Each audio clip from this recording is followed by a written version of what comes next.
안녕하십니까? 경남 소식입니다.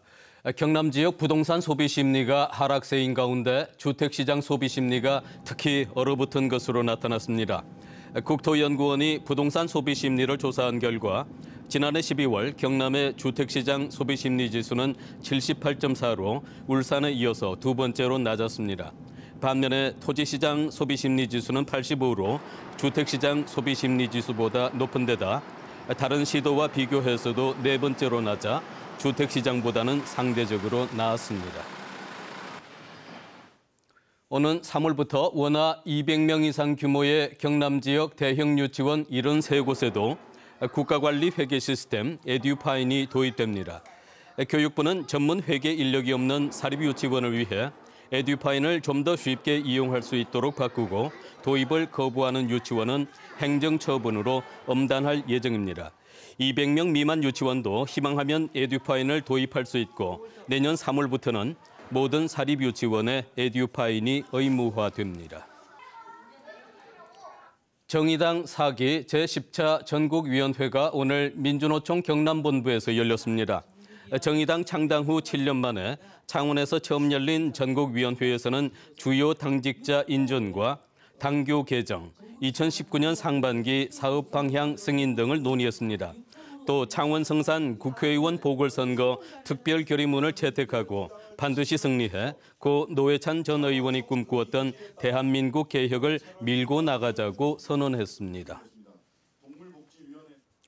오늘 오전 7시 반쯤 고성군 하이면의 한 돼지 축사에서 분뇨 저장 탱크가 터져 돼지 분뇨 200톤가량이 인근 월흥천과 농경지, 도로 등에 유출됐습니다. 고성군은 유출된 분뇨가 바다로 흘러가지 않도록 월흥천 세 곳에 3단계 턱을 쌓는 등 분뇨 확산 방지에 나섰지만 일부 농경지와 도로가 오염됐고 심한 악취로 주민들이 하루 종일 큰 불편을 겪었습니다. 경상남도가 귀성객 이동이 많은 설 명절에 가축 질병 차단 방역 강화를 위해 시군에 8억 4천만 원을 긴급 지원합니다.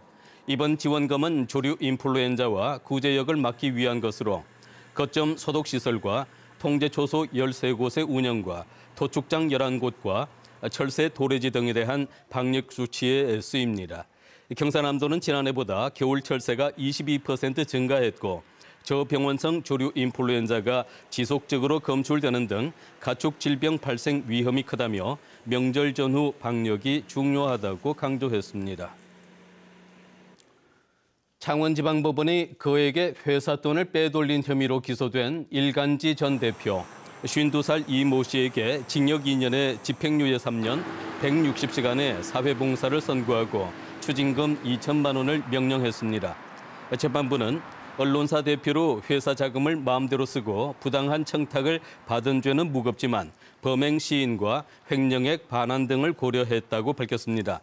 이 씨는 일간신문 대표 이사로 있던 2015년과 2016년 신문사 자금 5,009만 원을 자신의 다른 회사 계좌로 빼돌린 등의 혐의로 기소됐습니다.